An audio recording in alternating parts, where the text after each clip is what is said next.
Yeah.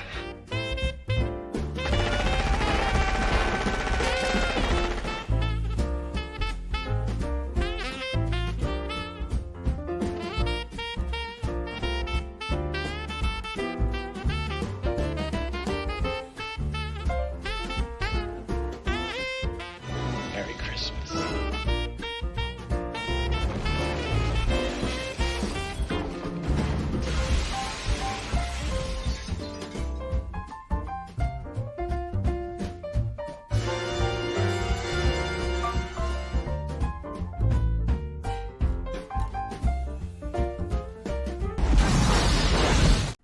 Good evening, everybody. It is Sunday night, and we're ready for a little bit of Die Hard, a little bit of Christmas cheer, and a few explosions, and boom, we will have some fun. Hey, everybody. It's me, Dr. Scott, your humble and friendly host. I'm not humble, I know that.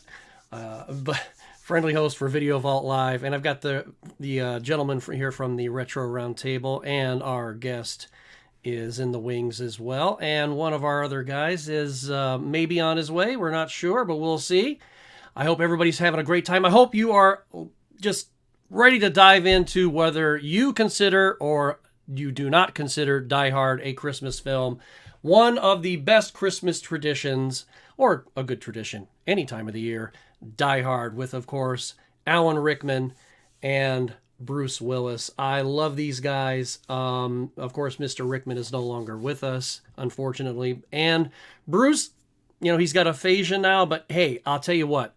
If by any means whatsoever, somebody that knows Bruce happens to watch this, I got to tell you, ever since the days of Moonlighting, and which I'm going through again now. I have every season on DVD. It's on Hulu. I'm watching it. Bruce, we all love you. And we hope that there is a cure for this sometime soon. We just think you're the best, and Merry Christmas to you and your family. But before we bring in our guests, I wanted to bring attention to one thing really quick, because it is that time of the year. Yes, there is Die Hard. I wanted to bring attention to this wonderful charity.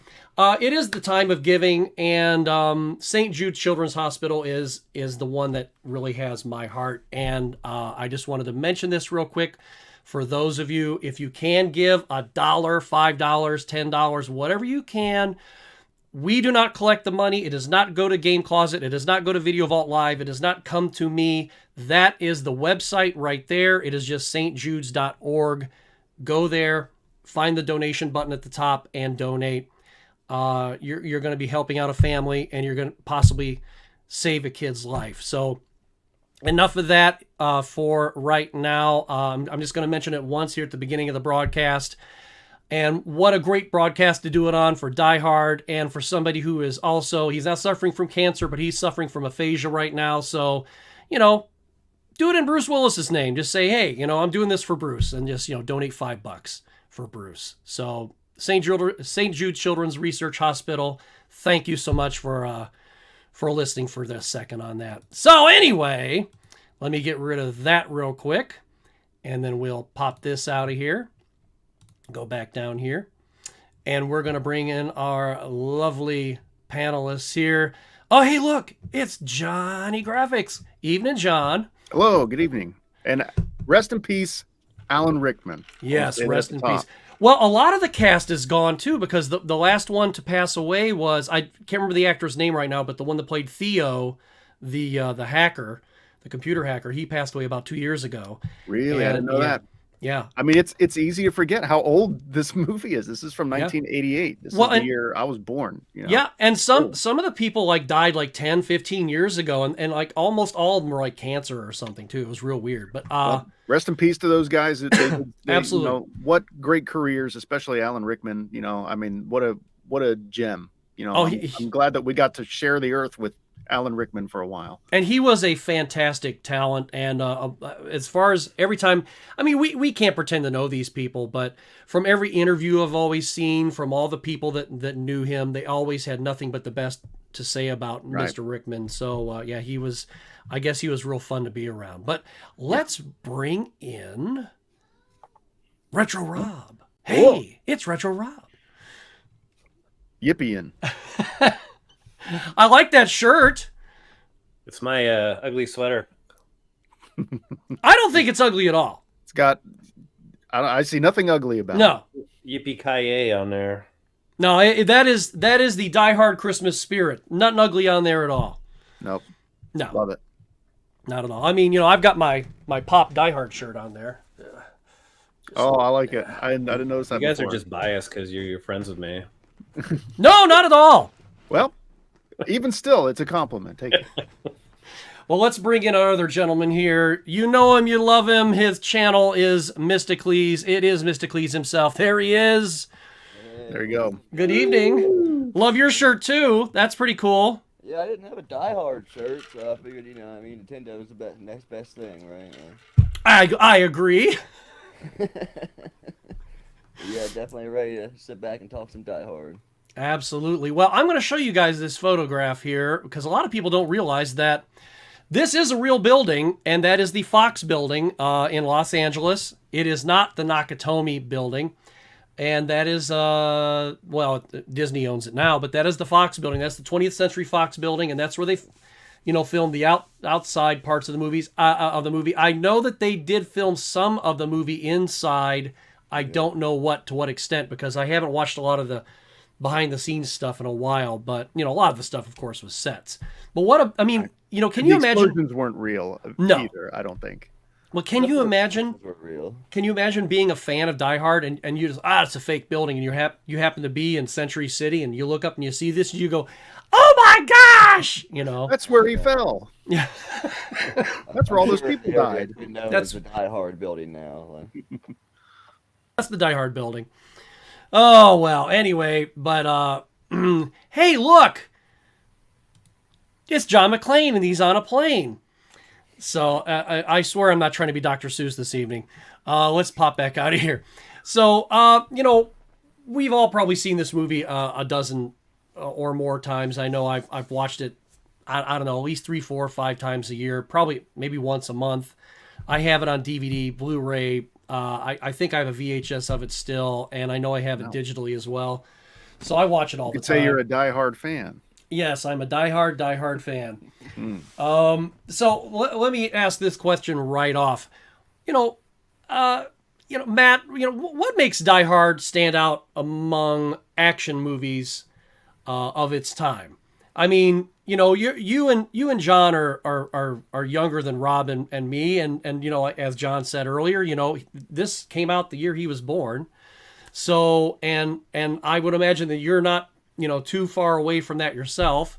So, if you can recall the movies of the time, or right around the same time, Predator, stuff like that, let's just throw Terminator 2 in there because that's 1991. Just movies of that ilk. What makes this one really stand out among the action movies of its time? Well, I was born in '89, but I definitely had plenty of years watching this movie, and I caught up on it for this, podcast and everything, and I think it's been kind of known, cited on many places that one thing that set this aside for the normal '80s action movie was he was a everyman. He bled, he complained, he asked for help, he called for help. He only killed like 10 guys the whole movie. That's like an opening scene for a Schwarzenegger movie. You know what I mean? Yeah, So, yeah. That's like the first 10 definitely minutes of Commando.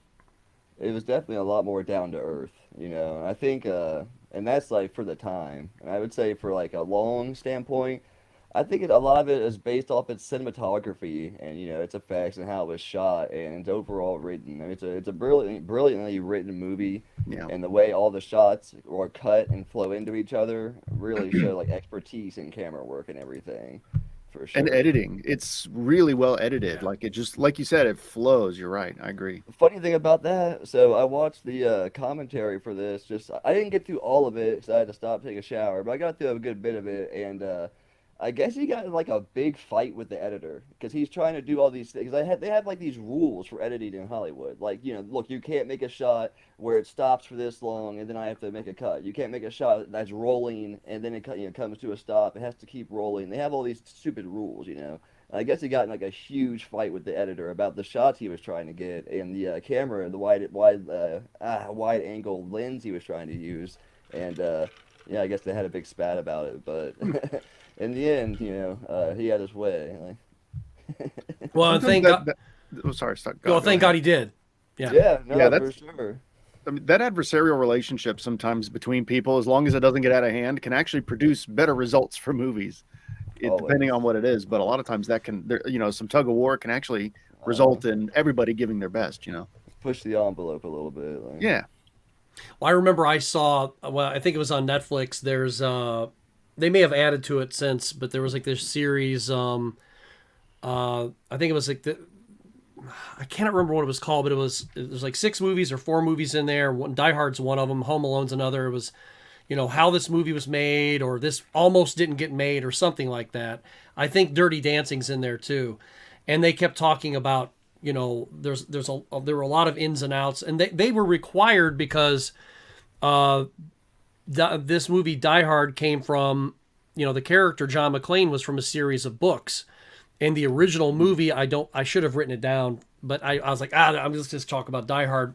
But the original movie wasn't so much of an explosive action movie as this one was, but it was John McClane played by Frank Sinatra, and so they kind of had. I mean, Bruce Willis was like the last person they asked. I mean, they asked Harrison Ford, they asked all kinds of people. They asked Schwarzenegger, Short. And Mel Gibson. Probably Kurt Russell. I know Mel Gibson got asked, and he passed, and he went for Lethal Weapon. And then the same thing with Bruce Willis was asked for Lethal Weapon, and he passed, and he went for this. But they literally had to ask Frank Sinatra first. So they go to Frank Sinatra, and he's like, I don't know how old he was at the time, but he was like in his like late 60s or early 70s, or I don't know, he may have been older at the time. And he goes, he said something along the lines of, well, I appreciate you guys asking me, but I'm old and I'm rich. I don't want to do this movie. And that was it. Yeah. That would have made the movie substantially weirder. Yeah. No one would have watched that movie. No. Yeah, just like Is he gonna break? He breaks out in song at Nakatomi, or Hey Hans, I'm gonna kill you. it gets so out of lost all in the those air. choices, I could see Mel Gibson being picked out of all those choices because he ended up, like you said, doing Lethal Weapon, which still is kind of like Die Hard, and it's also during Christmas. So Yep. Yeah, and I could see Bruce Willis in Lethal Weapon. If that alternate universe happened, like that could work. I guess that would have been interesting. It would have been interesting to see. But I would like to hear Arnold say Yippee-Ki-Yay, though. Yippee-Ki-Yay! He would have made that so ad-lib line. That would have been kind of fun. Now, how does John McClane's character differ from other action heroes, Rob? I mean, yeah, we've already mentioned he's like the everyman, but he's not. I mean, he's got other stuff going on there too. What do you think? It's pretty relatable. I mean, he's a cop who has chosen his work over his family life, and his kind of paying the price for it. So I mean, that happens a lot. I mean, for me in the military, that's quite common. You see a lot of relationships end because it's just hard. You've got to choose the mission, or you have to choose your family life, and you can't do both, unfortunately. So Sure. So it's relatable to see like him struggling with wanting to be a really good cop, but also trying to salvage what he could, So yeah, I mean, that just makes him like the everyday guy. I mean, well, and you could hear at the beginning of the movie when he was, let's go over here because I can actually put some photos up. When he was talking with Argyle, the limo driver, he's like, hey, your old lady beat you up, and he was just kind of like, he was kind of not appreciating the ribbing so much, but he kind of had to say, hey, I have a 6-month backlog on some New York scumbags. I can't just up and leave. Otherwise they'll just let these guys go. So right. I mean, I can relate to that because when you have something to do, you got to get it done. And I mean, I can't relate to it as a policeman because I'm not a police officer, but I can only imagine the kind of trouble and the kind of paperwork these guys have to go through because they have to go through the letter of the law. So I get that. And anything else do you think that you guys might think that he is a little different from other action heroes? Well, he definitely didn't sign up for the situation, whereas a lot of action heroes, they sign up for it, they're somewhat prepared. And I think the point that Rob made is actually that's kind of a more interesting angle that I hadn't thought of, as opposed to him like the everyman angle, because he is. I mean, he's definitely in over his head in this movie, but he's also a cop. You know, it's not like he's a plumber, you know, and plopped right into it, you know. And yeah, so I would say like the angle of him being sort of one of those people that are consumed by their Gotta job, fix this leak. right? Sorry. Or like a, you know, like an HVAC repairman or so. That's how he knew how to handle vents. Yeah. Like you know, the idea that he was consumed by his work and his marriage suffered, and I guess part of him, or the whole reason he's there even, is to kind of fix his marriage, I guess, is really all he really wanted to do. And how people can relate to that with, you know, like Rob said, if you're in the military or even if you're a cop, or, you know, there's all kinds of jobs where your life, you're like 80 to 90% of your life is consumed by it. And that's often too much for, you know, a significant other to want to, you know, put up with. And I think that angle is more compelling to me than the everyman angle, because he's, again, like he is over his head, but he's also a cop. So it's not like he's completely unprepared, you know? Well, one thing that I really liked about John McClane, by comparison to, say, other action heroes of that time, and I'll even throw James Bond in there because, you know, Bond was still around at the time. I believe that was License to Kill came out in '89. And then, of course, you know, Arnold always had his quips, you know, stick around, you know, stuff like that, hey, where's Sully at? I let him go, you know, whatever.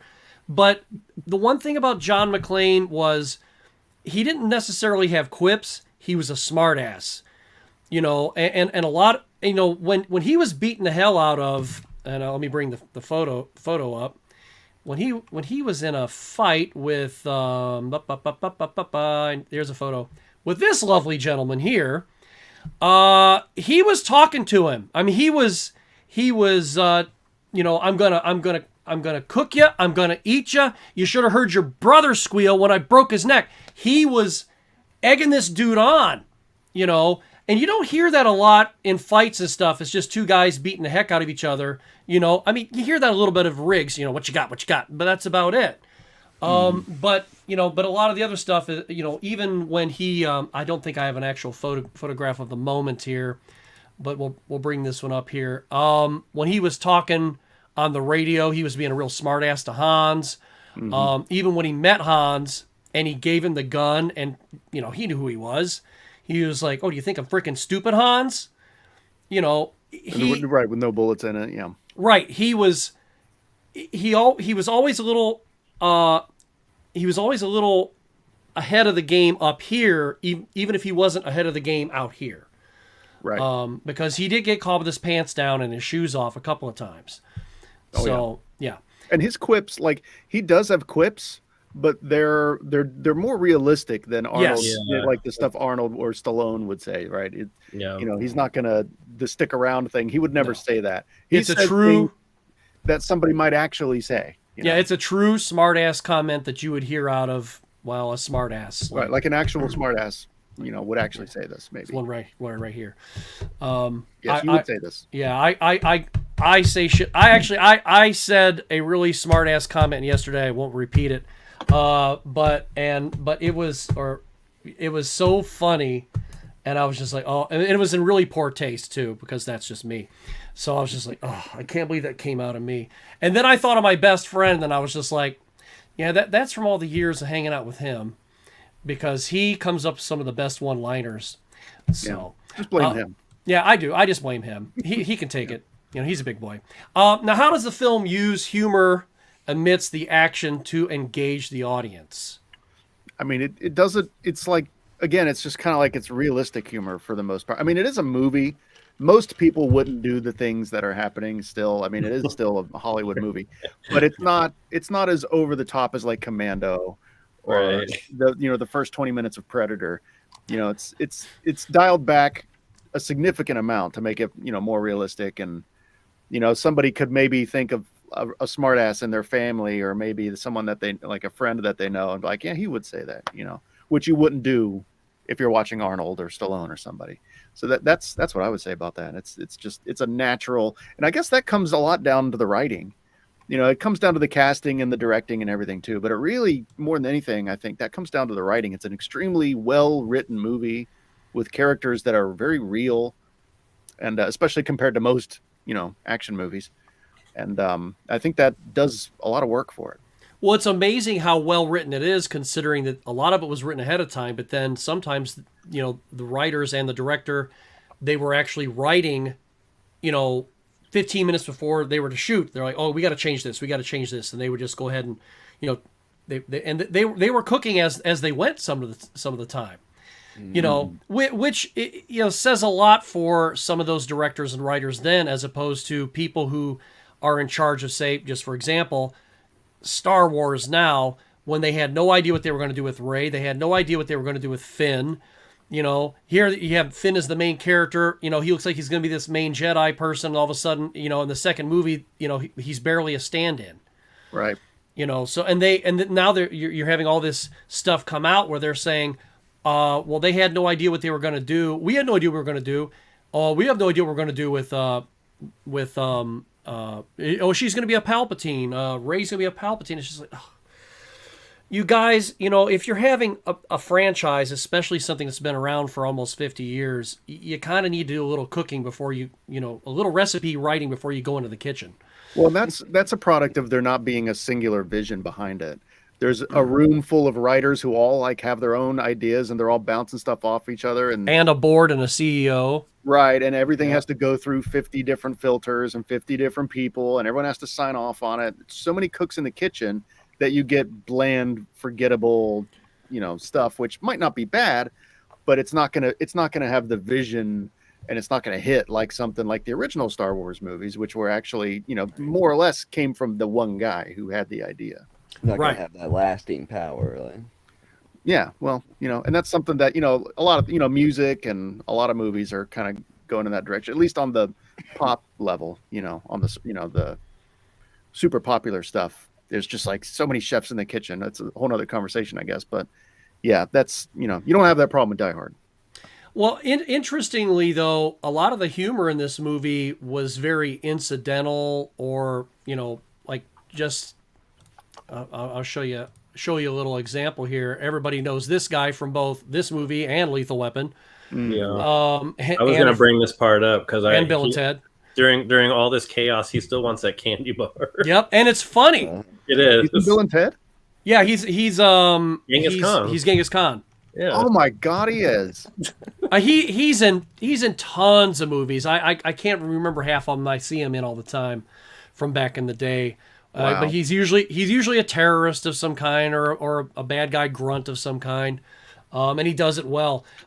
There's another moment at this very same time. You see the guys from, was it the SWAT team, and they're coming in, and the dudes are going through. Yeah. The one guy gets stuck on the rose bush. He's like, "Ow!" Just odd little things like that are just kind of funny. This, you got Argyle in the back talking to some girl, talking her up. "Sure, baby, I'm coming by later. Would I ever lie to you? Oh no, my boss, he thinks I'm on my way to," I forget what he said, to Vegas, I think it was. Right. And even later Argyle's on, a great character. I love Argyle. Fantastic character. Very necessary character. Yeah, and he for a lot of the stuff, he's kind of the comic relief in a way. Yeah, it seems like he was meant to be somewhat forgettable comic relief guy, but he did it so good that he's one of the more memorable parts of the movie. I mean, he had the last line in the movie with, "If this is their idea of Christmas, I gotta be here for New Year's." I mean, and this guy, I've seen this guy in a couple other things here and there, and I know he does character acting. He's never done anything really big, but maybe they should have given him something a little bigger, because I think for what he does, he's actually very good at what he does. Mm-hmm. And I find him very enjoyable. I wish they would have brought him back for, somehow not force it, but somehow brought him back in one of the other Die Hard movies somehow. Did he not You come know. back in any of them? No, he wasn't in any other ones. Yeah, that definitely feels like a missed opportunity, doesn't it? Yeah, I mean, you had Powell in the second one, and then that was it. You never see him again either. They never brought the bear back either, just so you know. No, I no. wonder where that bear is now. Somebody has that bear right now. Probably, Oh, yeah. probably in a landfill with a bunch of ETs. Oh, I hope not. Somebody should have. I hope somebody has that bear and is like enjoying it, and taking care of it. It might be one of those things that got put back into the 20th Century Fox. Yeah, the Fox, yeah. And it's probably in some storeroom somewhere. So Well, that means Disney has their grubby mitts on it, which that would suck. That's right. That's back into a lot of that stuff when it's owned by a big production. A lot of it goes right back in. Like the scene where they're in her office and they're talking and stuff. That backdrop's been used like so many times on different types of movies and shows. I don't have it. In accordance with Fox. It's huge. It's like 160-foot backdrop that had like automated lights and stuff. It was a pretty crazy one. They did a great job at the beginning of the movie, shooting the sunset when he's landing all the way like through the meeting with her in the office and everything. It seems like a very fluent sunset, even though it's like many different types of shots.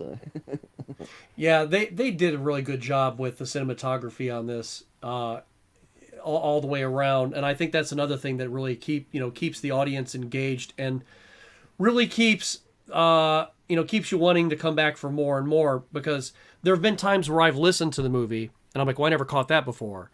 And I've listened to it like while I'm at work or something, listen to it. And then I'm like, well, I haven't watched the movie in a long time. Like, oh, I never caught that before. And that happens with a lot of films. Now, how does the setting of the film, a very confined space, like Nakatomi Plaza, how does that contribute to the tension and the suspense? I guess it just kind of naturally does, because everybody's stuck in there. It's almost like, your typical, almost like a bank heist movie, Yeah. There's a really good bank heist movie from the 90s or 80s. I forget. Anyway, but there's that kind of a movie where, people are sort of maybe not physically trapped, but they are situationally, like, your interests lie in this place and you really can't leave until the situation is over with. And like John McClane could have escaped, and gotten away if he really wanted to, but he's situationally stuck there, because he wants to save his wife and yada yada. So like that does a good job just naturally creating tension, I think, because you can't. I mean, you could leave, but you're not going to. The situation has to play out, regardless of what the outcome is going to be. You're going to be there for it. Right. There's visibly less exits. You can see all the walls. It's all close quarters. The people are all in the close quarters. It makes it way more scary, the idea of trying to escape.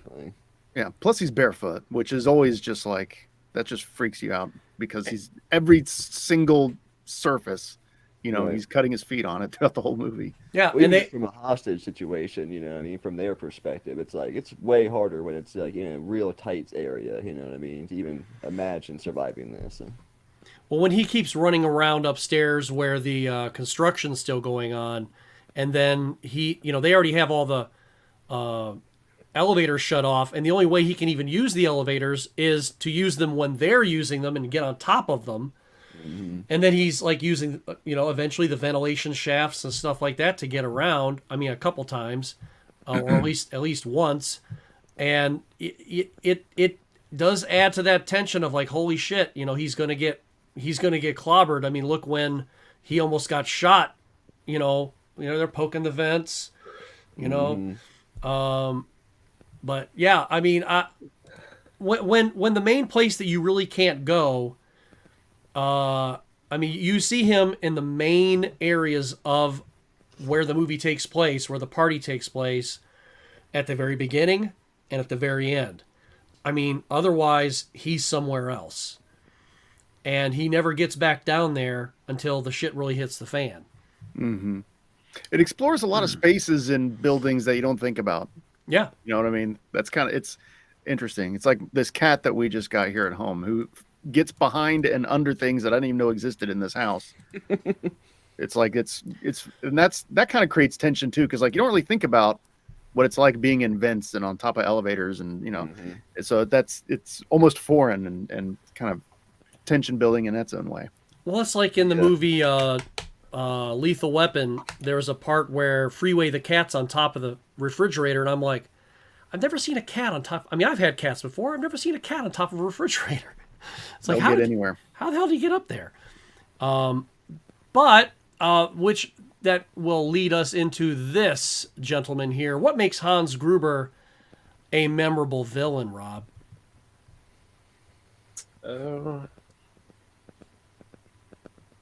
Yeah, I don't know. I'm really tired. Sorry. I think he's just. I guess it's just a European accent and just his demeanor and his style about him. He's suave. Yeah, he's very sophisticated, intelligent, but doesn't care about anything but himself. So He looks like the bad guy in RoboCop Rogue City right there, doesn't he?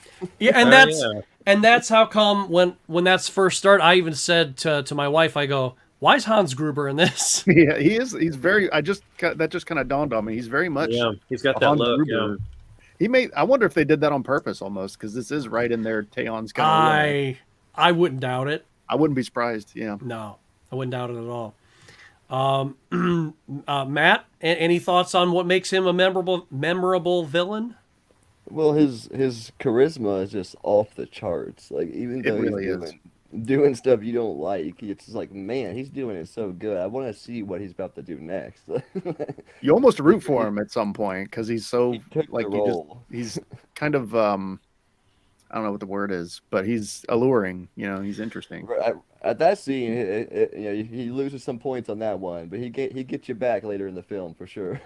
Oh yeah. Well, Well, the scene when he tricks McClane, or I guess he doesn't really trick him. I don't know. He tries to. Somebody can explain that scene to me a little bit more, because I've never realized like who tricked who in that scene really. Like because John McClane gave him a gun. He didn't need to give him anything. He could have just killed him. Right. Is he just playing with him? He And why had would an he do that? idea though, and he flushed him out by giving him the gun. He knew in his head that something wasn't right by the guy guessing the name, and so he was just like, "Well, let me see how far this will go." So he takes the bullets out, gives him the gun. I think too. I think at some point too, he knew he was going to probably run into him too. Okay, Given that makes that sense. he was taking everybody out of his crew, so I That don't know. makes sense, I guess. I Like, he was think like testing the waters. yeah, definitely John McClane played him because John McClane had that personality where you don't think of John McClane as like a super smart person. He's just definitely a grunt, And then here, But he's street smart. you've got Alan Rickman, who's definitely extremely intelligent, knows all his world events, knows what's going on in the world, and so you don't really think that John McClane has it in him to do it. Very well read. Yeah. Yeah, It's like the difference of like I'm highly intelligent, but I underestimate my opponents, versus like I'm not the most intelligent, but I'm experienced in a lot of situations and I have a lot of street smarts. It's like Right. that quintessential give and take. Well, Yeah, this is what basically gave him away, because you have he gave him the name Bill Clay, and the only floor that was left in the building was the 30th floor where the party was. right. Bill Clay worked on the 29th floor. Yeah. So Again, that's his ego thinking that Yep. John McClane wouldn't catch that. He just figured Right. he'd see the William and be like, "Oh, Bill, that's his nickname. Yep. You're good. You're good." But yeah, that's just two different minds right there. Yep. Right. I And, mean- John McClane's been lied to millions of As a times cop, in his yeah, career, as so a- he knows yeah. when he's getting lied to. So, Miss Johnson, how long have you had this ID? Oh, for a couple years. Oh, yeah. Well, here it says you're 47 years old. You look a little 16-ish to me. Why are you in this nightclub? There's Is a there- different situation. Yeah. Is there a chemistry between John McClane and I'm sorry. There is a chemistry between John McClane and Al Powell. What does this dynamic between them? I mean, how does it enhance the movie? I can say that as a vet talking to other vets, you connect right away instantly with once he knew he was a cop. He felt that John McClane was a cop, and so instantly that bond was just right there. So I got it immediately, and I think it's pretty cool how they did it. Yeah, and he There's like and he an unspoken sort of brotherhood there. Yeah, you Yeah. just know. Like when I run into other people, you just know they've been in the service, and we can get picked out, spotted out by other service members really easily. Even me growing my hair out and facial hair and everything, people still they'll figure out I was in the service, and they'll tell me they were in, and then you just immediately click and start talking. You know. that's pretty cool. Yeah, that is. Now Yeah, they it can also be annoying though too, because sometimes I don't want people to know I was in. Why not? I just like to keep a low profile. I don't really.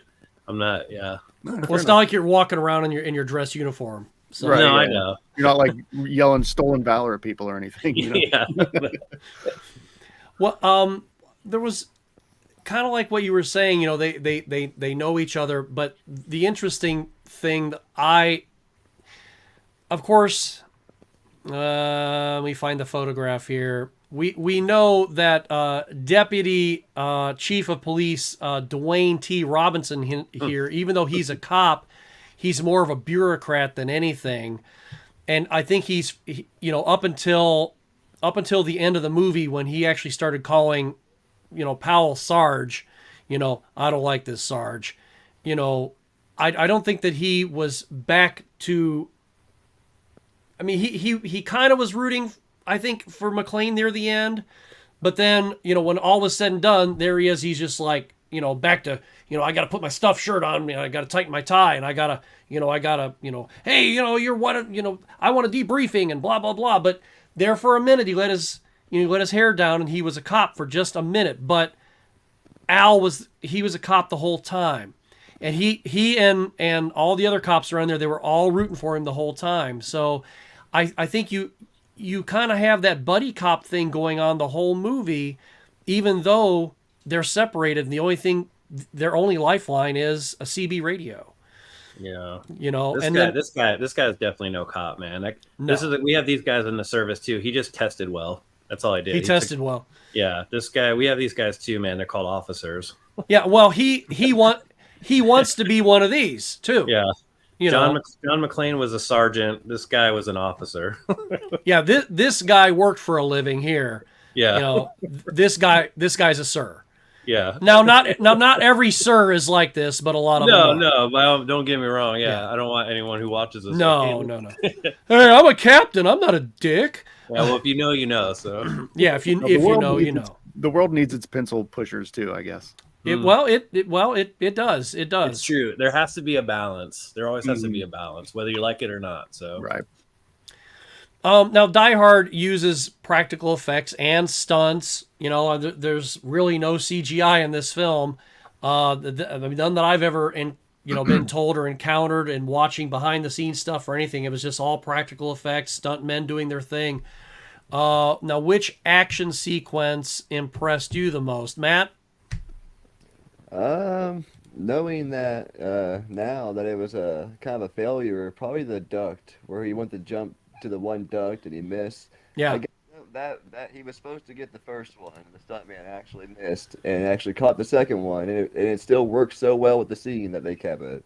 So I kind of like that one. I like the big explosion one too, but you can tell a lot of that was like the flashbang. You know what I mean? It was a lot of flashbang, but it was both. I like the one knowing that he just about missed and he got it and walked away unscathed as well.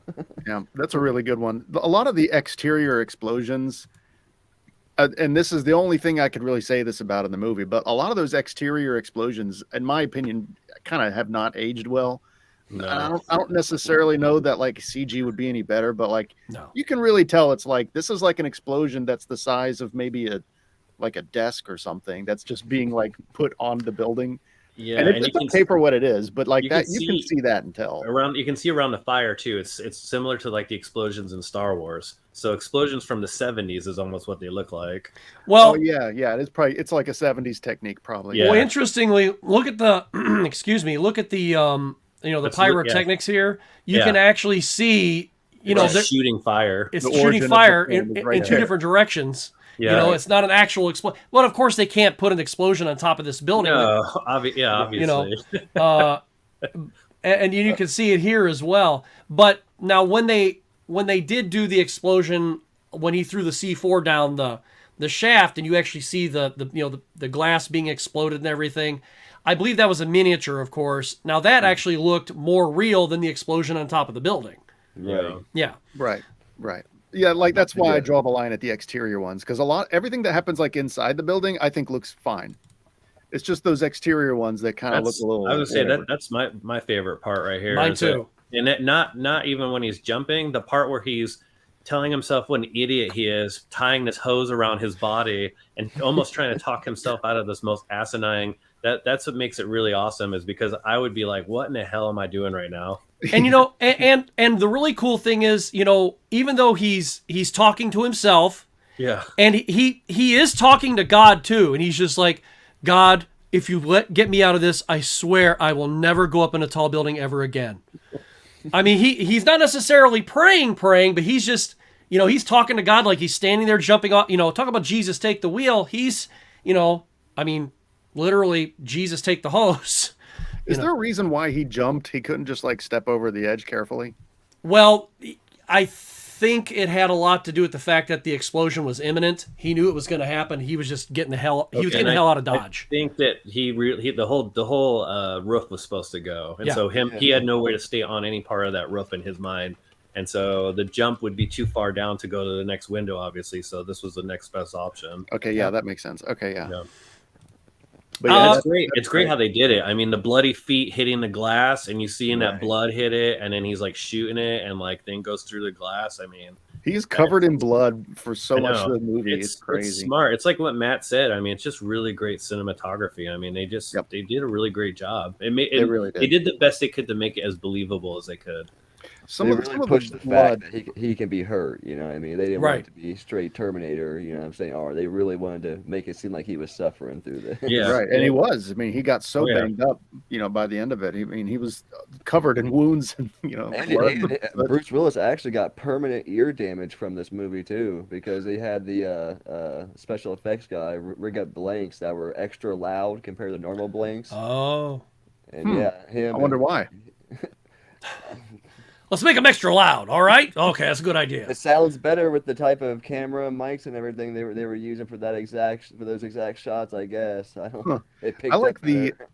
I like one thing that stands out to me a lot in this movie is the gunshot, people getting shot. Like there's a scene where someone's legs get all shot up. I forget what the context. Oh of the scene yeah, when he's running across the table.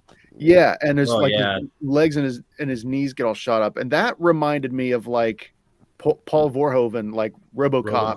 RoboCop. It reminded me of that style. Maybe even more over the top if you think about it. You can see the caps just blowing up off his legs. Yeah, I think that looked really good. Like if I wish to God movies would do that again. Yeah. The CG blood, like in Prey, I love the movie Prey, but like that CG blood looks like hell. It's not good. I know it's not there. There's nothing wrong with getting a few squibs and doing it the right way. Yeah, and like we're watching a movie. Of course, it's fake. We all know it's all fake. But like, if something is really in there in the scene that the camera is actually filming, exploding with blood, that looks so much better, infinitely better than something that, it might be really good CG, but I know it's CG. You're always going to know. We were lucky to grow up with people who were into their craft. They loved what they were doing, and even the people who made just that scene for his knees exploding, I mean, those are true artists. And now we have all this technology and shortcuts, and nobody cares anymore. They just dial it in, and we're just like, and I don't want to necessarily say they're not artists too, but I think that result of them going in that direction for that sort of effect is it's just objectively worse. It's hard for me to find that that there's passion still though for people for stuff like that as there was back then. I feel there with so many time constraints and budgets and the worry of a redo. I think honest to God, a lot of these people they're pushing a button and moving on. Right. And I get that on one level, like if you're a producer and you're just making decisions to make the executives happy to save money or whatever and get something done quicker, like I can sympathize with that person making these calls. But as a viewer of movies, I hate it because it's exactly. I totally agree. I would use the passion. I would use the ability to CGI as a secondary defense. If a scene didn't go well, hey, this didn't come out right. Do we want to go reshoot that? Can we enhance this, or can we just redo this and just do a CGI instead of having to go back and because sometimes you only get one shot when you're doing practical effects. But a lot of the times, like you guys said, no real craft, no real. I'm not saying there's no real craft in CGI, because there's going to be a lot of CG artists out there going, well, how dare you? No, I click a mouse too. I'm a graphic designer. I don't want to say that either. I'm just saying I don't feel no, and there are times where it's like, oh, it's great, it's spot on, you did a great job, and we saw that you knew what the hell you were doing. But then there's times where I'm watching like the movie Eraser, and then the stupid alligator moves a stupid way, and I go, this is just freaking, I'm out. I mean, it just takes you out of the movie. And those early CG effects were rough. That was a rough time. Well, some of the early CG is better than the sloppy, shitty CG we have now. That's true. It's really a case-by-case basis, isn't it? Yeah, it really is. It's very subjective. Now, when it comes to something like, the Transformers movies, I don't know how the hell you do Optimus Prime without him being CG, So like, there's definitely a place for it, and I totally get that. Yeah, and I'm glad we're all in simpatico on that, because there is. Thank God it's not stop motion. Oh, yeah. Well, there's a charm to that too, I think. But I mean, there's passion in that for sure. Well, I like how Ed 209 looks, in RoboCop. Yeah. Well, and just to, I'm glad you brought that up. If they do the 120 frames per second. Or was it 60 frames? No, I think I saw 120 frames per second on Ed 209, or even on the skeletons in Jason and the Argonauts. It's so smooth. It looks real, and it doesn't look like it's choppy and stuff. They just couldn't spend 10 years really taking that many photos, So you could, but Optimus Prime has so many moving parts and stuff like that. Can you imagine how long that would take? Right. Oh my God. It's just not practical. Yeah. No, not practical whatsoever, especially when all you got to do is just push a button and that's it. Anonymous Mystery here said safety regulations have changed too. Yes, and when you get these movies where they're getting bigger, better, faster, that sort of a thing, you kind of have to go, we're not going to put our actor in harm's way. Right. And then the stuntman sitting there going, I ain't going there, because the stuntman isn't a moron either. Right. He's like, this is something that we cannot do practically. Yeah, that's a really good point. Honestly. It is a very, very good point. Yeah. Yes. Though I would say that when there's a will, there's a way. Right. And if you want to get, like, say, the knee exploding thing we were talking about, like, say maybe a safety regulation prevented that shot nowadays. I don't know if that's actually true, if that would prevent it now, but let's say it does. Then maybe don't use just for that close-up shot. Don't have real legs. Have some fake legs exploding. You know what I mean? Like, if there's a will, there's a way in my mind. I could be wrong on that, but I feel like if you're just read some Fangoras, man. And that scene you're talking about was the shootout in the computer area, and that's when the guy, because they shot his legs out, and they had the broken glass there and the glass pane, and then his head landed on that glass too. So that was that scene. I remember that very well. That was rough. It was a brutal scene. Yeah, that was. You're right. They always try to follow up the real rough scenes with a little comic relief. If you notice that, every really bad part of the movie, they follow it up with a little snippet of comedy, and then they move on. It gets too heavy. It's like throw it to Argyle real quick. Yeah, we need something right here. Get down to Argyle or to Theo, because Theo was kind of funny too, a little bit here and there. Now Die Hard is known for its one-liners, and of course, has a lot of good moments in it. What is your favorite moment or one-liner, and why? And if anybody in the comments wants to put theirs up too, we'll share them as well. I don't know if I have a favorite, but I would say I think the Yippee-Ki-Yay moment maybe is a little overrated, honestly. I don't think it's the best. Like, it's great, but it wasn't like I'll be back. It wasn't like this big moment. I think fans just kind of made it that, and that's fine if you really like it. But like it was really not that impactful of a moment if you're just watching the movie in a vacuum, in my opinion. Right. But, no, you're absolutely right, because he meant it as an insult. And it wasn't even a quip so much as him just being a smart ass, and he likes Roy Rogers, so Yippee-Ki-Yay, and he's walking through a door. Right. He's just walking through a door. Yippee-Ki-Yay, and he walks out. It's funnier when Hans does it. Yeah. Yeah. Yeah, because, you know, you got the weird German accent and all that, so it's like it's awkward as it's supposed to be. When he read that, now I have a machine gun too. I still laugh every time. Yeah, see, there you go. That's a good one. Yeah. Oh, by the way, everyone should like the stream if you're watching it. You've been watching it. I see that our numbers are ticking around a little bit, but hit like on there. Yes, hit like, please. YouTube's algorithm is not an easy thing to mess with. So you know, I never say like the stream and subscribe to either whatever. We never do. We always never do. Like, we're just too into the show. I'm just too into having fun and just talking about, you know, and we get a lot of nice people commenting sometimes, so that's really cool too. And now we have machine guns. Yeah. Yes, now we have machine guns. Ho ho ho. This demented joke. He doesn't even look dead. He just looks really, really bored. Looks like a mannequin. It does, doesn't it? When he blinks, when he's getting ready to push him down or whatever, and his head flops to the side, you see him blink. Like he's like, man, I wish I was on the set of Lethal Weapon. I did want to bring this up because I did have this picture up earlier. So yes, this is. I don't know the actor's name, but this is Vigo from Ghostbusters. Vigo. Of course, not the voice of Vigo, because that was Max von Sydow. Yeah. And this is Jimmy the Thug from Roadhouse. Vigo is dead now, too. He died in, like, 96. Cancer. Yeah, he died of 96? cancer. 96? Wow, way too young. Yeah, it was like 96. 96 or 2000. It was a 6. I think it was 96. He was... R.I.P. Vigo.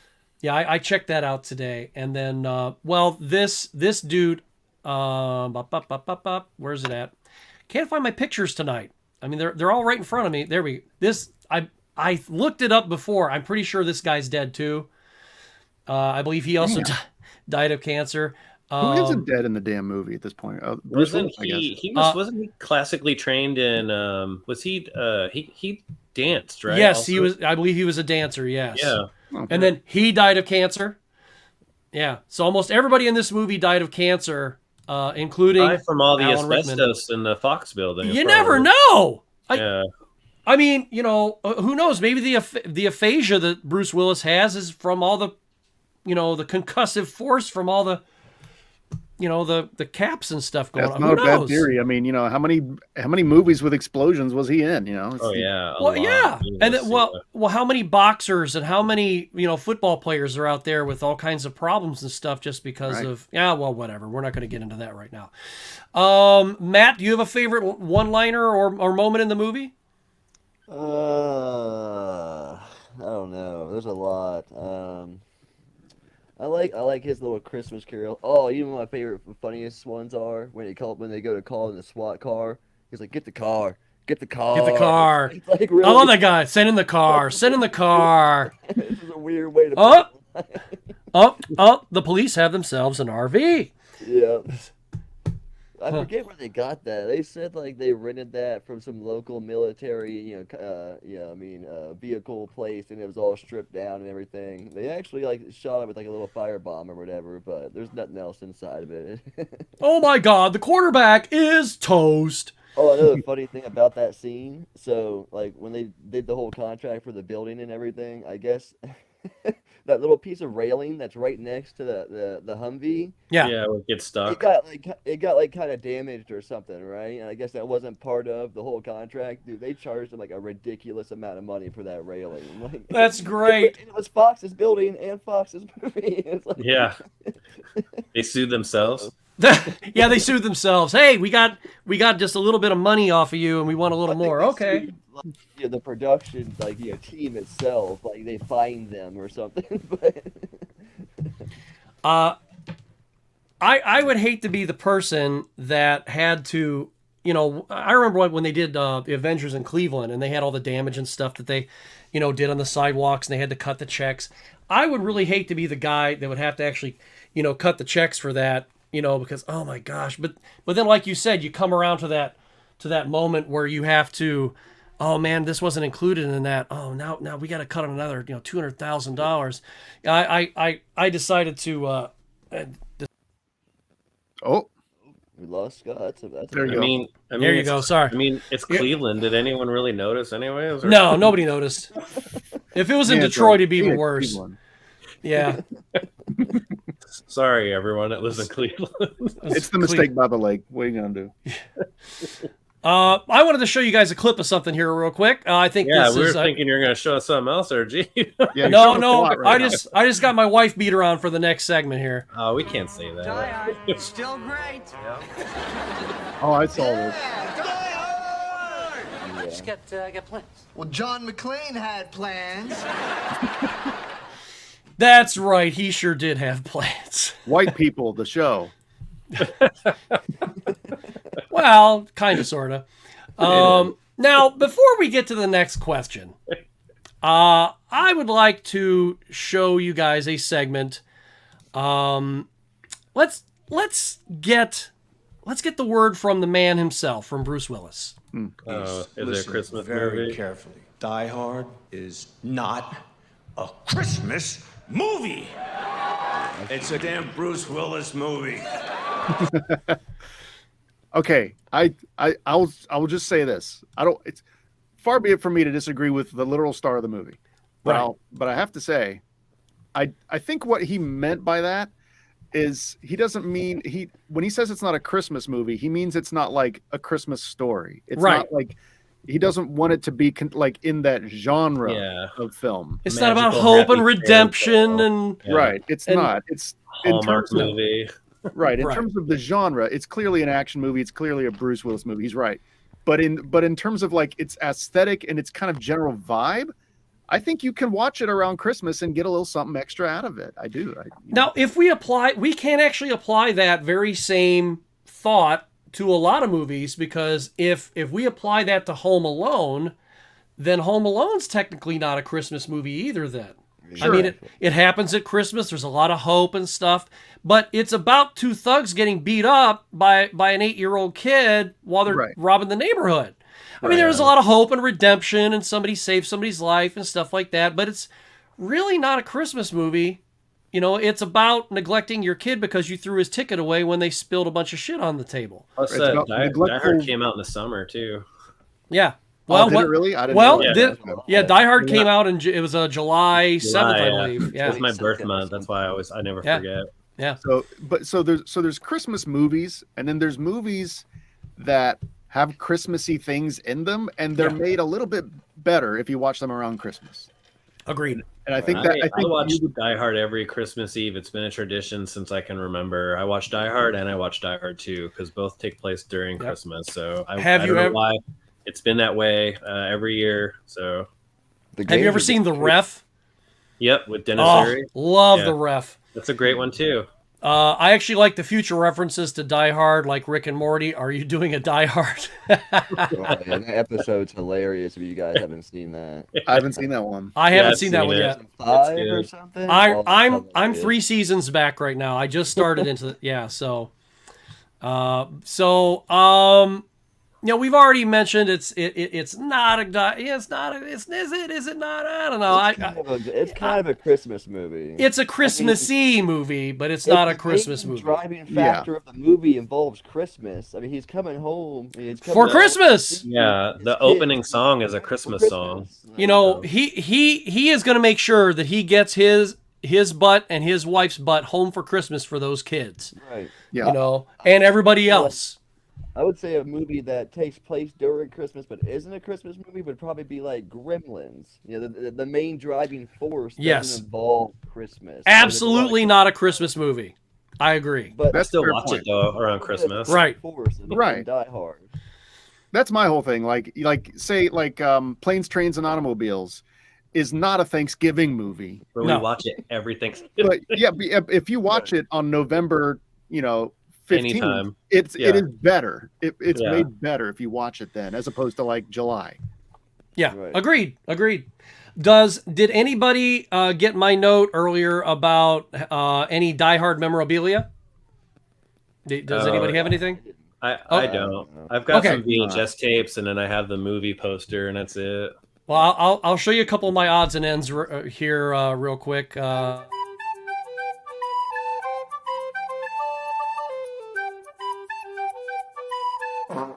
So, What's that? well, that's our show and tell segment. Is that a fart? So of course I showed you Yeah, guys this off camera. Now my wife made this for me about 5 years ago, and yeah, it's just a Diet Coke can. She saw this on Pinterest or Facebook or something, and she put it up. She made it, put it on the tree, and she just didn't say anything for like it must have been like all day. And she goes, "Why don't you go have a look at the Christmas tree? I put an ornament on there for you." I'm like, okay. And then if I turn it here. It's a no kidding, no real like metal can that they formed into a square. Yeah, Lynn turned this from a Diet Coke can, and she made it square, That's crazy. and then she cut that and put that in there, and then I put it on the tree, and I put a little light back there. I just kind of tuck it in the tree, and I've always got John McClane on the tree. I just want to real quick before you get the rest of your collection. Let's celebrate that I fixed my problem and I'm past an hour now. Yes, you're past an nice. hour! Yay! In case you are new to the show, Rob, every time we have a Video Vault Live or a Retro Roundtable on Game Closet, either channel, as soon as he would hit an hour there for a while, boom, he just disappeared. He'd have to come back in. So he figured out what the problem was. It was a security setting in Windows, right? Yep. Oh yeah. Awesome. Yeah. You just hit the 1 minute mark. Awesome. Yes. Well, we're doing good, guys. All right. Yeah, Back good. to the Yeah. Well, of course, I've got my pop figures here. There's one I'm missing. So I have this Hans Gruber here, There he is. and then I've got, of course, Al Powell with that's his cool. Twinkies, Oh. and then I've got Carl's dead brother. Oh wow, then they made a lot, huh? Yeah, and well, there's another Hans, and he has the coat off, and he has a walkie-talkie in his hand. I don't think I've ever seen a bloody Funko Pop. Me neither. Yeah. Yeah, it's awesome. It's And then- ketchup. Right? Well, I'll get that down in a second. And then I have all the movies, separately on Blu-ray and stuff in there. Now I found this. I believe, John, if I'm not mistaken, I found this at that very same flea market that I was at, and Oh, okay. this is sealed, and I have it in a comic book bag, and it's taped up. So Nice. it is completely sealed. I used to own this copy, and I traded in. I said, I wish I'd have never traded that one in.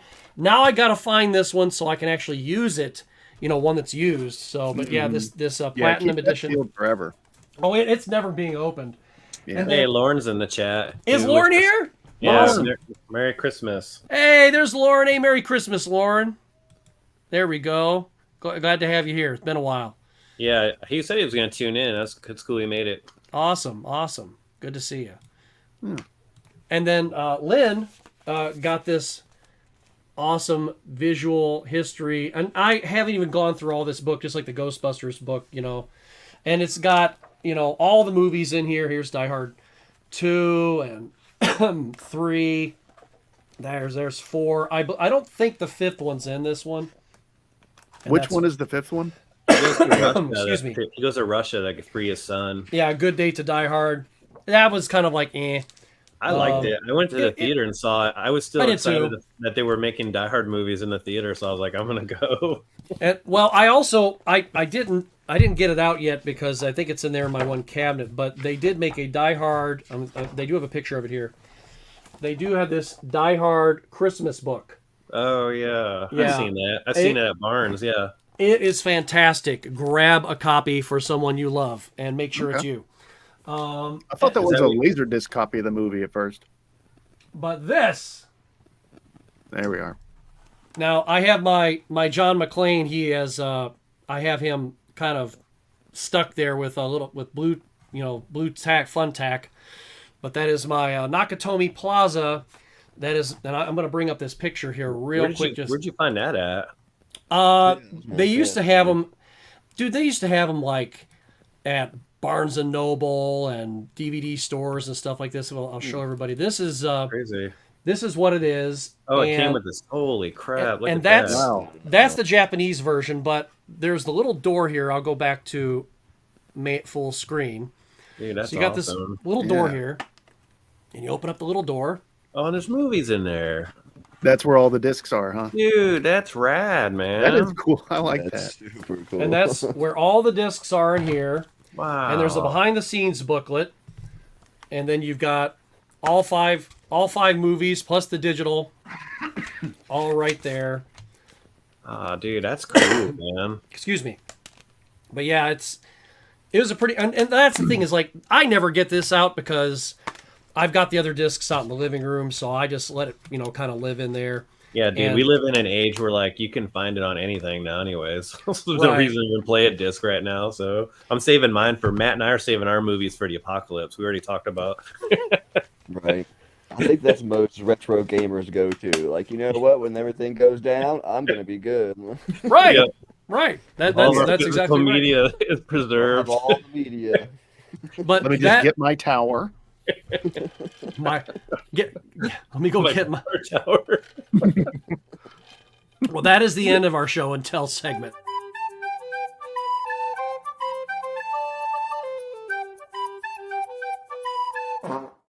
But since we get to the end of There's that, definitely a part there. there's always a fart there. Okay, You've never noticed I the was fart intrigued. before? He's like, you laughed at me when I bought this tower.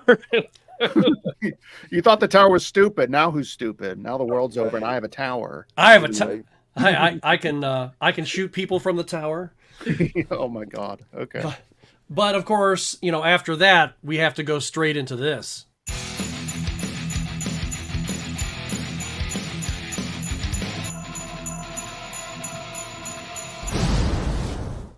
That's right. Nicely done. That's I the best one yet. The I best made that yet. one. I made that one 2 weeks ago. You see, I hear you in the back of my head, not literally, but I hear you in the back of my head, John, when you said there has to be an explosion every time. So that's why I Well, did it. You've taken that concept and ran with it now. Yeah. So, but here is our first one of the night. So, how long can I hold my hand above this pistol? Well, Mr. Takagi, my arm is getting really beginning to hurt. I may have to put it down if you don't give me the code. That's almost like a Quentin Tarantino scene or something. Yeah. Now, this is not a meme, but I don't know if anybody saw the commercial from about 5 years ago, the Die Hard commercial. Yeah. Yeah, and of course, not Argyle, but Theo was in it as well. Theo, the hacker guy. Yeah. I just, it's not a meme, but I mean, it's a meme in itself. It's if anybody's watching this, you've never seen the Die Hard commercial, just look it up on YouTube. You'll definitely find it. It's worth your time. The very next one is never forget. Everybody sees this. Never forget Nakatomi Plaza, Christmas Eve, 1988. Oh, I forgot to show you guys these. Yeah, I said that wrong, didn't I? This. You can actually buy these shirts. So there's different shirts and stuff like that. Now, Rob's got that one that's, very similar there. You know, That one in the middle looks like Rob's. yeah. But yeah, I like the red one. The red one's pretty cool. Yeah, pretty cool. I totally want one of those. Oh yeah. You just can't wear it anywhere because then people like, especially that gray one. Yeah. People are Right. like, the hell's your You problem? walk into a bank. Now I have machine gun security. There are two types of people in the world: those who think Die Hard is a Christmas film, and those who are wrong. And they're right. Bruce, sorry, you're wrong. Favorite Christmas movie? Die Hard. Oh Wow. Jim Beam. Oh my god, man! That's a Jim Beam vibe. It's a mean baby. Die Hard. Oh my god. I didn't make this meme, folks. I didn't make it.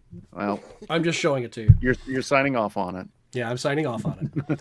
There are those who think Die Hard is a Christmas movie. Then there are those who are wrong. Yeah, I put two of them in here because they're right. That's the face you make. Home Alone is Die Hard for kids. Die Hard is Home Alone for adults. Huh. I have to think about that for a minute. I mean, is he really home alone though? He's not home. He's taken out bad guys though with, you know what I mean? Like he's using his ingenuity to like beat the more heavily armed bad guys. So it's Yeah. kind of an analog in a way. I kind of see it. I see it. But he's definitely not alone. No, he's Yeah, definitely I not don't. alone. I don't fully agree with it, but I see the through line there. I guess. It's a stretcher. On Yeah. Christmas Eve, don't forget to leave cigarettes, shoes, Twinkies, and a Beretta 92 in the ductwork for John McClane. I'll have to do I that. always felt like my parents were eating the Twinkies though, so I don't know. They might be, but the Beretta's still in there, so that's cool. Die Hard is not a Christmas movie. It takes place on Christmas Eve, and they're right. That cat Right. would say that. Yes, he would. Every year, fans celebrate whether Die Hard is a Christmas movie. Some say yes, others say no. It's set during the Christmas holiday. However, the story doesn't rely on the holiday. Can we all just agree that Die Hard is a Christmas tradition? There you go. There you go. That's Yeah. a Christmas that's tradition. the point we were kind of circling earlier, Yes. I think. As he falls to his death. Yeah, Yeah. there's a guy I used to work with. His name is also Rob. Hi, also Rob. And he would, we would mess with each other all the time. Be like, it's not a Christmas movie, but he really means it though. You don't think he could have got one shot off on the way down at John McClane's face? Oh hell yeah, he could have. He was literally like a millimeter away from being able to do it, and then he was Yeah. just like, "Oh, I guess I lost." Yeah. Yeah, you're right. He should. What a loser. What an idiot. So much for German efficiency. Yeah, I know. If you watch Die Hard backwards, it's about 13 terrorists who finish construction on an LA office building just in time for a Christmas party. Beautiful. Yeah, perpetual hope. You know what I'm saying? Kind of funny. Not a bad Photoshop job there. Block the exits, cut off the power, call the army, and somebody get me a sweaty T-shirt. That's right. Hey, that's Cover from me in Die more Hard too. Yes, it is. Boo, you can't use that. But he's talking about every movie though. So Oh man, this show sucks. well, it does. It's in a basement.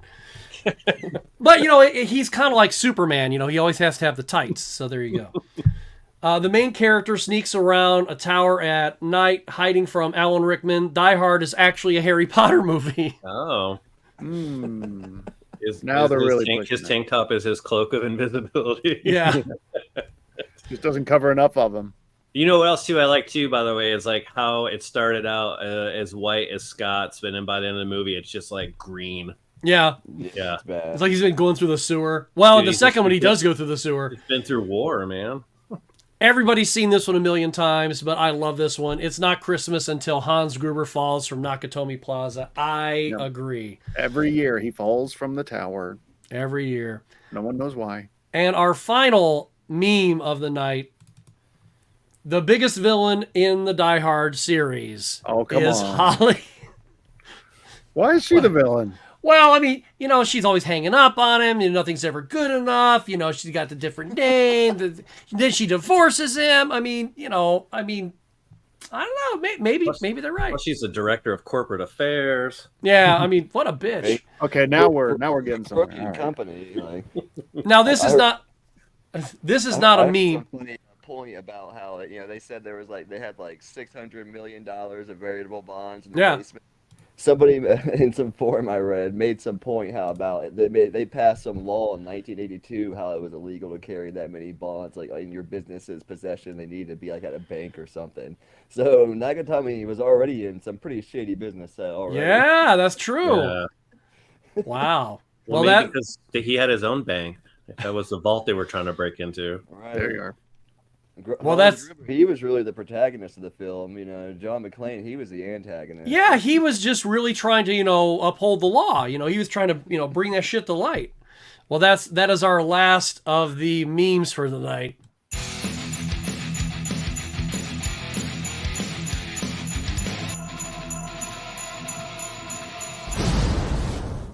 I do have one more picture I wanted to show. It is not a meme, though.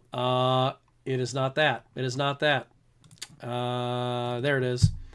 Yeah, so this is from 2018. It was on the Sun magazine. I remember when this was going to happen, too.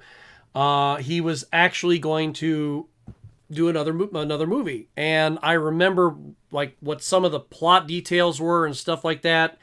And both Samuel L. Jackson was going to be in it, and I can't remember the actor's name right now. The guy who plays Powell, he was going to be in it, and it was supposed to be surrounding like the 30th anniversary or 35th anniversary of McClane saving Nakatomi and stuff like that, and they were going to bring in people who know him and stuff and have a celebration, and it was going to be something where I think these people are out to assassinate him or something like that.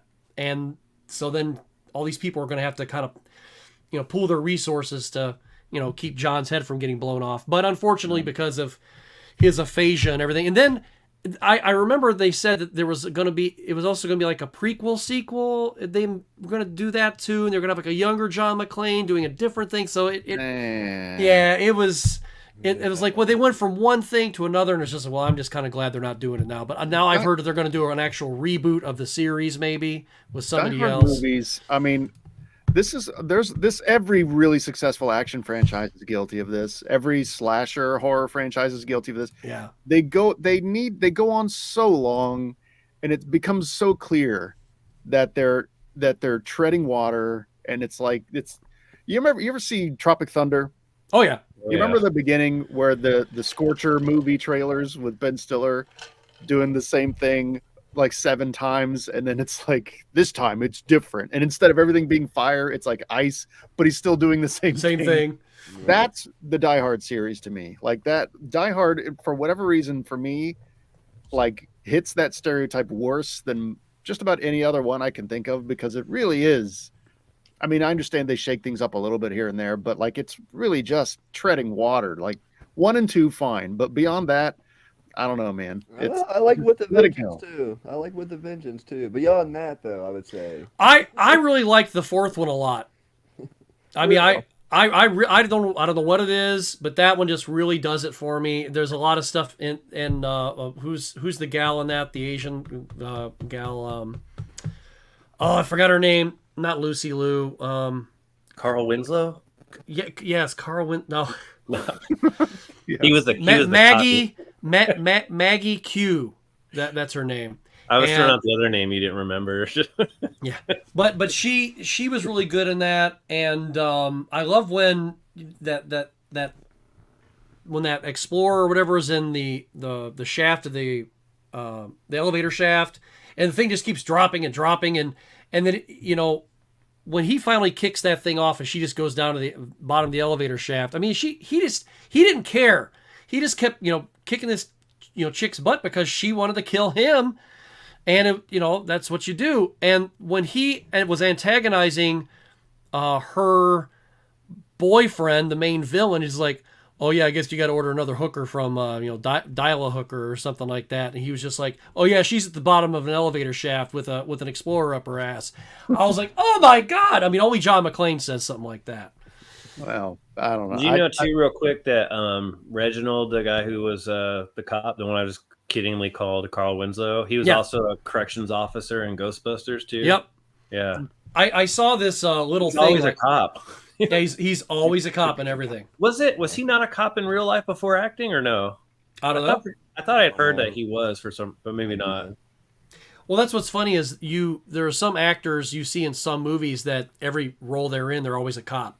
Yeah. And it's like always Chicago cops. Well, Chicago actors. It's kind of funny. Yeah. If you come from that thing and like before you're an actor, it makes sense. Like the guy from Full Metal Jacket is always a drill instructor. Like Arlie Ermy. Yeah, I met him. I met him in Kuwait. Really? Yep. Yeah. How is he? Is he cool? Dude, he's so cool, man. He's really like laid back. So I met him joking, like when he's very laid back now because he's dead. He's known for obviously Full Metal Jacket, but when I met him, I was kidding around, because I'm a smartass too. So I told him that I loved him in Saving Silverman, and dude, he lost it. Dude, he lost it. I was like, dude, I was like, dude, it was my favorite movie ever, and he was like, he's a really cool dude, man. I liked him a lot in Fletch Lives. Mm. I thought he was great in that. Yep. So he was legendary in Metal Jacket, Full Metal Jacket. He made that movie damn near.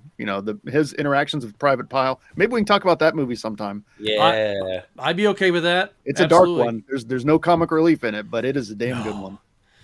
No comic relief. There's no Argyle for that one.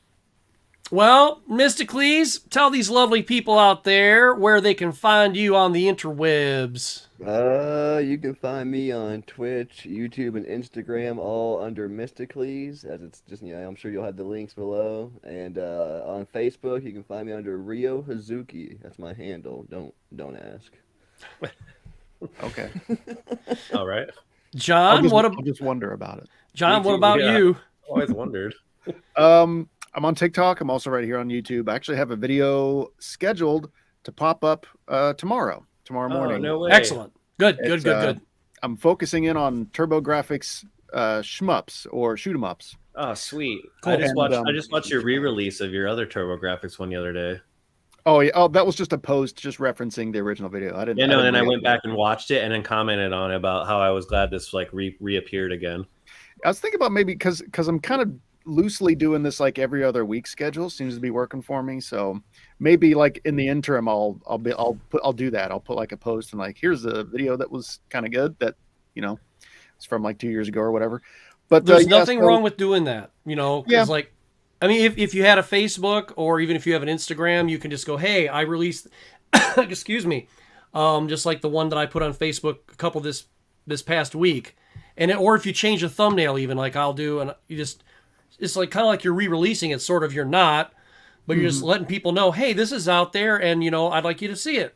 Sure. Right. And I did get a little bump with views on that video from doing that, so I Good. guess it's worth doing. Or if you make a playlist of something too, if you end up Yep. making a playlist of multiple of your videos, Yeah, I have a couple playlists, but yeah, so the TurboGrafx Shmups video, that's coming up Monday. I'm gonna do a review. I got my analog duo in, so I'm gonna do a review of that. And long story short, it's pretty good. It's not as good as it probably should be. There's definitely some things I'll be pointing out. But yeah, so I'm having a good time here on YouTube, and I'm in the process of retooling TikTok to have some kind of synergy with YouTube a little bit more. But those are the two platforms that I'm on, so feel free to follow me on either or both. Excellent. Now, Rob, I'm going to ask you this question. I know. Where are you at now? Well, I'm on YouTube now. I'm a YouTuber now. That's right, you are. Yeah, I'll eventually rebuild a Facebook page, but it's not going to be as immersive as it was last time. I think it's kind of a blessing that all this happened, because it definitely was taking up a lot of my personal time. Sure. And I felt like it was taking away from what I actually want to do, which is to play video games. And then I can't. I talk more about video games than I actually get to play them. And I'm like, what am I doing? So the next page I'll build will be after the holidays, and it'll just be, again, I'll use it to help share people's stuff and help promote their stuff like I always did. And then I'll help try and share my stuff as well. And then just, but yeah, YouTube's going well. My Game House vids already broke 2,500 views. Nice. My cool other video. personal vids are getting around 150, 200. And then I've got a couple shorts, but I'm at like 3,200 views altogether combined for about 8 days so far. Good. So, Which reminds me, I need to go in because, on YouTube, you can have like your preloaded stuff come up when you put up a new video. yeah. And I have not changed yours from the Facebook yet to YouTube. yeah. So I need to change those links. Yeah, it's a slow rebuild, but it's going good. And I've got another video coming out tomorrow. I went and did another arcade visit because there's all new stuff in this arcade, and that'll be coming out tomorrow morning. Cool. And then I've got a couple more shorts to work on, and then I'm really excited to get into the capturing stuff, so I can start like doing actual videos of gameplay and stuff. So that's next. Just a question: Did you ever get that Diablo for the Switch? No, and I saw it was Okay. on sale again too, so I need to get it before I forget. Yeah, Diablo 3. Yeah, because I want as many of us as we can. I don't know how many you can do at one time, but it'd be great if we can get. I think it's 4. I think it is 4. Yeah, we Yeah. get 4 of us in there. That'd be great. Well, he is a Retro Rob 76 on YouTube. Yeah, So, I had to get my it birthday is- For Retro Robs. I will change the links as soon as possible. I'm not going to go back and change them all the way through because that would take forever and ever. Amen. But they will be changed, and I'll go back a few videos and do it. And then from now on, it'll be Retro Rob 76. Yeah. And then You know when what you I mean, get a new man. Facebook page up, we'll put that one in there as well. Yeah, I got to make it so that it's I'm going to get it verified, and I'm going to keep it completely separate from my personal page, and then just Good idea. Yeah. That's a good idea. Good plan. Well, I just released a 51 Atari Essentials video yesterday, which is basically a regrind of the last 5 videos, and I cut off all the ends of them with all the intros and stuff and put Doing them all well, in there. too. And it had a few updates in there as well. And there's one person, it was great. He goes, "Hey, that doesn't look like Super Breakout. It looks like Breakout." And I go, "You caught me when I was filming it," because sometimes after I get done filming, I go, "Oh crap, I said the wrong thing," and I just went, "You know what? I'm not going to correct it." But this time, I actually put on there in text. I said, "Yeah, Super Breakout and Breakout. I did, it's like, yeah, you caught me. Well, what the hell's the difference here? I mean, is there a functional difference other than like some different colors and stuff? In reality, no. I mean, one's more widescreen, whereas one's a little, it's a little longer and more arcade looking. So That's it's all. Pretty pedantic to even point that out to you. They weren't being a jerk. They were being cool, so that was all right. There was, but like anybody who is on YouTube, there are those people out there who do like to be nasty, and I just go delete. They just police. No, the nasty ones are just just delete them. But I have a video coming up this week that I still haven't got our panel video ready yet, but this video I've been working on, and it's real short. It's for the Mario pinball that's at Rock'em Sock'em Retro, where the owner John and I actually go back and forth kind of playing it and stuff. And it's real short, but it'll be fun. I mean, it's worth your 5 minutes to watch it and just, tell me I'm a moron or whatever. So, but right there on Game Closet is where it's at. So, hey, in 2 weeks, we are doing yet another wonderful movie, and that will be on New Year's Eve. If all goes as planned, we will see you back here on New Year's Eve at 7:30 Eastern Standard Time, and we will see who all will be joining us that night. And we hope you will join us for this movie that is coming up. Thank you so much for joining us tonight. Don't forget about St. Jude's. And we got one more comment before we go. Hey, look, there's Julie Stanford still waiting for a new Vectrex console maybe one day. I want a Vectrex console. A Vectrex Mini with like a little like LED screen or something. That would be awesome. That'd be cool. That'd be I'd really buy cool. the hell out of that. Heck yeah. But I'd like to thank everybody for tuning in. And here is what is coming up in 2 weeks. See you soon.